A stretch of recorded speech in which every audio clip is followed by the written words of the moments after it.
Well, just like that, guys, another college football season is in the books, and it's very, very sad because it feels like the season just started yesterday, and now we got to wait until next August for some college football again. And this was honestly kind of a disappointing ending to the season. Not for me, because I'm a Georgia fan. I'm very happy that we won another national title. Don't get me wrong. I'm very excited to go back to back. But I know a lot of college football fans that are not fans of Georgia or TCU were wanting a really good national title game, and just did not happen. The way the playoffs work, it's almost like you always have a couple blowouts in the playoffs, and because we got two really good semifinal games, in my head, I kind of knew that we were just due for a dud of a game, and a dud it was. Georgia dominates TCU 65-7, a game that was really over after a couple drives. It was pretty clear that Georgia was just the much better team in this game in every facet of football. And I don't think TCU, they deserve to be there. I mean, people are going to sit here and say they lost 58 points in the national title, but they didn't just accidentally get here. I mean, to make the playoffs in the first place and to win a playoff game, if you can do that, then you deserve to be in the national title. But Georgia was just a better team. Aiden, I'm going to kick it to you. I'm sure you watched a lot of the game, but I don't know if you watched the whole thing, but the game was over pretty quick. What went wrong for TCU? What was really the main difference, you think, and why Georgia just dominated and controlled the game the way they wanted to? Yeah, the main difference between this Georgia team we saw in the championship compared to the playoff game was Georgia's defense took a step up. They leveled up. And that Ohio State game, CJ Stroud was torching them. And you said it in the preview and prediction video we did on this game. You have to have an elite quarterback to even have a chance to beat this Georgia team, or an elite passer, rather. And Max Duggan, he's a great passer. He's an elite college quarterback, but he's not going to torch you with his arm, okay? Yeah. And I said in the preview and prediction video that Georgia is going to want Max Duggan to throw the ball. All they're worried about is containing his legs and keeping him inside of the pocket. And you saw at the beginning of the national championship, TCU had some open receivers, but Max Duggan's in the pocket could not deliver. And then whenever he would try to use his legs to escape, he was just getting, hawked down by the speed of Georgia's linebackers. Also, there was times where he would be scrambling, for no reason, just because he was a little bit nervous. I think the whole TCU team was a little bit nervous coming out. And he would run straight up the middle into, Jalen Carter in the interior of the Georgia D-line, and it just wasn't working out for him. And then the interceptions early from TCU enabled Georgia to do what they do, which is line up in 11-12 personnel and run the ball, okay? And then, it was a great play-calling game from Georgia's offensive coordinator. He called a great game, got Brock Bowers the ball early and often. McConkey made some great plays, and Georgia was just humming. You really saw that it was a different in class between TCU and Georgia in this game. Yeah, and this was probably Georgia's most complete performance all year. Oregon was another one that comes to mind. It's between those two games where Georgia just put together a good offensive and defensive executed plan from start to finish. And, that was really exciting for me to see because there was a lot of games this year where Georgia did look vulnerable. Obviously, the Missouri game, even the Kent State game, and obviously the Ohio State game. You take a look at those games, and Georgia didn't look like as dominant on defense as they did in, the year prior. And the defense really did step up in this game. And I said it in the preview prediction, too, about college football. A lot of it, 90% of college football is about matchups. TCU was just kind of in a matchup nightmare against Georgia. They run that 3-3-5 defense. Georgia's offense is literally built to destroy that defense. Look at the Arkansas game in 2021. Arkansas ran a 3-3-5 against Georgia and just could not absolutely stop whatever Georgia did. Georgia could do whatever they wanted. They could run the ball. They could throw the ball. Georgia just controls the game when a defense comes, or when a team comes in with a 3-3-5. Yeah, before you go on about the 3-3-5, if you're going to run the 3-3-5, Michigan's built to stop the 3-3-5 too. They line up in heavy sets and run the ball. But TCU's defense enabled TCU, to, jump out to an early lead, and they still left the door open. But if you're going to run the 3-3-5, you're going to have aggressive DBs, and they're going to have to be able to do a lot in the run game, okay? And you saw they were over-pursuing. The announcers were calling it. They were over-pursuing to the ball way too much, and the play calling – lined up perfectly with that. A lot of the play action passes, were office sweeps where they were getting everybody going one way. You would get four guys for Georgia on one side of the field, just overloaded the zone. And that's where Brock Bowers got a lot of his touches. Mm-hmm. Yeah, the 3-3-5, I mean, you can do a lot of good things with it in terms of stopping the pass, but you're very vulnerable to the run. And like you said, you got to have aggressive DBs that are going to come up and fill the hole. And all the pursuits of TCU, there was just a lot of bad angles, linebackers over pursuing, DBs over pursuing.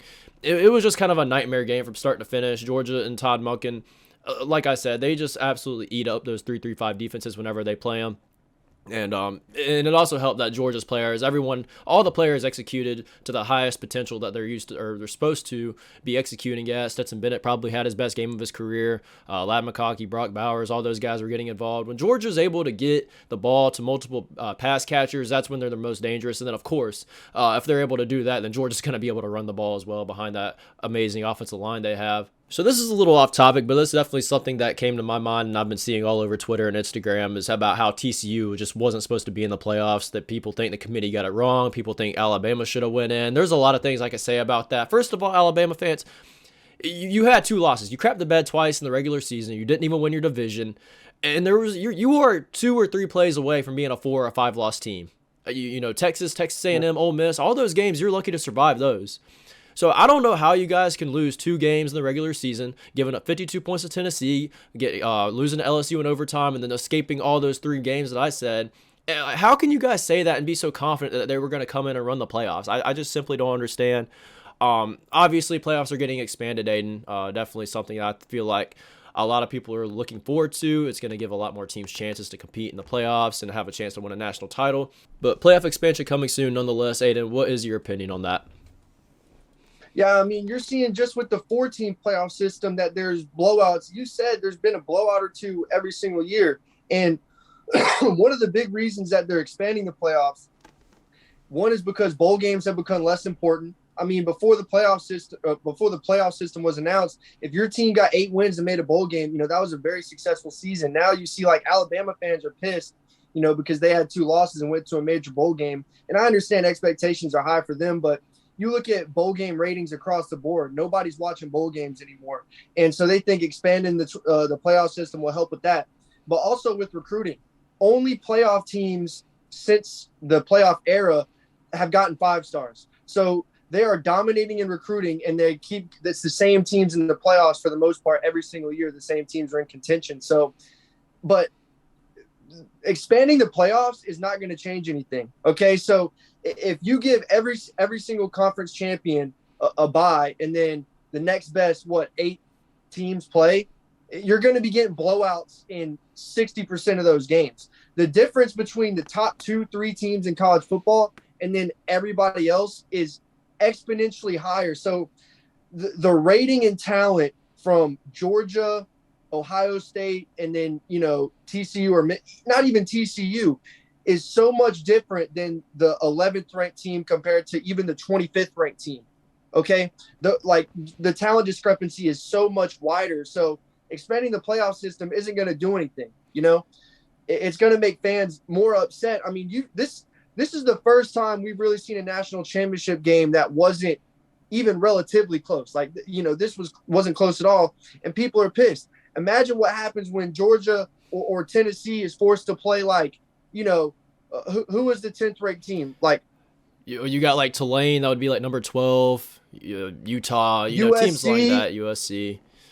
I mean, those teams don't stand a chance against the top SEC schools, in the top 1 or 2 Big Ten schools. They don't stand a chance. Yeah, I 100% agree with that. Playoff expansion obviously is going to probably help with the opt-outs, or at least so I think. I was proven a little bit wrong this year. Ohio State had a receiver, Jackson Smith and Jigba. I'm giving him the benefit of the doubt, and I'm just going to assume that maybe he did have an injury and that he just wasn't 100% for that game and that he had a high re-injury risk. I'm going to give him the benefit of the doubt that's what that was, because I didn't think players were going to opt out of playoff games, but I was proven wrong this year. I think he was the first player to do that, to opt out of a playoff game. So assuming that he gets the benefit of the doubt, obviously a playoff expansion would help with the opt-out situation. I think you're going to get a lot of more players staying. But like we saw last night, 65-7, these are the kind of games that you could be expecting, in the playoffs. I mean, there could be a miracle team that might make a Cinderella run and win the first round against a higher seeded team. But say, for example, Tulane, they beat USC in their New Year's Six bowl game. Say this was on a playoff format and Tulane moved on. Tulane's not winning game number 2, and if they do somehow win game number 2, they're going to lose by 50 or 60 points in the national championship game to Georgia, Alabama, or whoever else they're going to play. So those are all really good points about the playoffs. That's going to do it for this video, guys. Subscribe, hit the notification bell. If you enjoy this video, go check out some others. We're going to be producing more content coming out this week and next week, more long-term podcast-like videos. And if you got any video suggestions, leave them in the comments below. It's the off season, so we need some video topics. So if you got any suggestions, let us know. But that's going to wrap it up. We'll see you in the next one.